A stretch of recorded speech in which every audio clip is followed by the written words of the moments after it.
Psychology क्या है? Psychology मनोविज्ञान के विषय को आधार बनाकर मनुष्य के मानसिक कार्यों, व्यवहार, भावनाओं और मानसिक प्रक्रियाओं का अध्ययन करने वाला विज्ञान है। इसे मनोविज्ञान भी कहा जाता है। साइकोलॉजी व्यक्ति के मस्तिष्क, व्यक्तित्व, संवेदनशीलता, शिक्षा, समाजी संबंध, स्वास्थ्य, रोग, उत्पादन तत्व, संघर्ष, विकास और अन्य मानसिक प्रक्रियाओं को समझने का प्रयास करता है।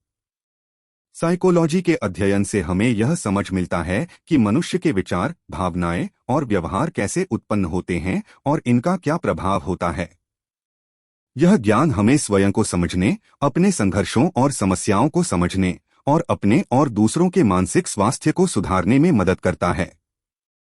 साइकोलॉजी के अंतर्गत विभिन्न शाखाएं होती हैं, जिनमें शिक्षा मनोविज्ञान, सामाजिक मनोविज्ञान, स्वास्थ्य मनोविज्ञान, संगणितीय मनोविज्ञान, संगठनात्मक मनोविज्ञान, विकास मनोविज्ञान, व्यावसायिक मनोविज्ञान और व्यक्तित्व मनोविज्ञान शामिल हैं। ये शाखाएं अपने विशेष क्षेत्रों में मनोविज्ञानी अध्ययन करती हैं और उन्हें विशेष ज्ञान प्रदान करती हैं। साइकोलॉजी की आवश्यकता क्या है? साइकोलॉजी की आवश्यकता हमारे मानसिक विकास और आनंदमय जीवन के लिए अत्यंत महत्वपूर्ण है। यह हमें मनोवैज्ञानिक तत्वों और सिद्धांतों के माध्यम से अपने विचार, भावनाएं और व्यवहार को समझने में मदद करती है। साइकोलॉजी के माध्यम से हम अपने मन की गहराइयों तक पहुंच सकते हैं और विभिन्न मानसिक मुद्दों को समझकर उन्हें हल करने की क्षमता प्राप्त कर सकते हैं। इसके साथ ही साइकोलॉजी हमें सामाजिक संबंधों, संगठनात्मक क्षेत्र, स्वास्थ्य और विकास के क्षेत्र में भी वैज्ञानिक ज्ञान प्राप्त करने में मदद करती है। इसके माध्यम से हम अपने और दूसरों के जीवन में सकारात्मक परिवर्तन ला सकते हैं और स्वस्थ मानसिक संतुलन की प्राप्ति कर सकते हैं।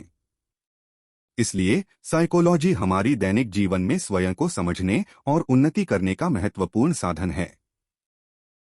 मुसीबतों का सामना करने वाले लोग अक्सर मजबूत होते हैं। मुसीबतें सामरिक सक्रियता को प्रोत्साहित कर सकती हैं। मुसीबतों का सामना करने वाले लोग अपनी सीमाओं को पार कर सकते हैं। एक अच्छी नींद स्वास्थ्य और सकारात्मकता को बढ़ावा देती है। 5 हंसने से शरीर में खुशहाली के हार्मोन उत्पन्न होते हैं।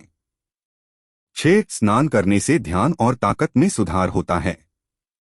7 म्यूजिक सुनने से मन को शांति मिलती है और तनाव कम होता है। 8 प्राकृतिक दृश्य देखने से मन को ताजगी और प्रशांति मिलती है। 9 योग करने से मानसिक स्थिति में सुधार होता है और तनाव कम होता है। 10 कुछ मिनटों तक गुलाबी रंग देखने से मन को चैन और सुख मिलता है। 11 मधुमेह के मरीजों में डिप्रेशन का खतरा अधिक होता है। 12 वन विहार करने से मन को शांति और ताजगी मिलती है। 13 अभिव्यक्ति करने से दबी हुई भावनाएं आराम से निकल सकती हैं। 14 मनुष्य अधिकांश समय अपने बुरे विचारों पर विचार करता है।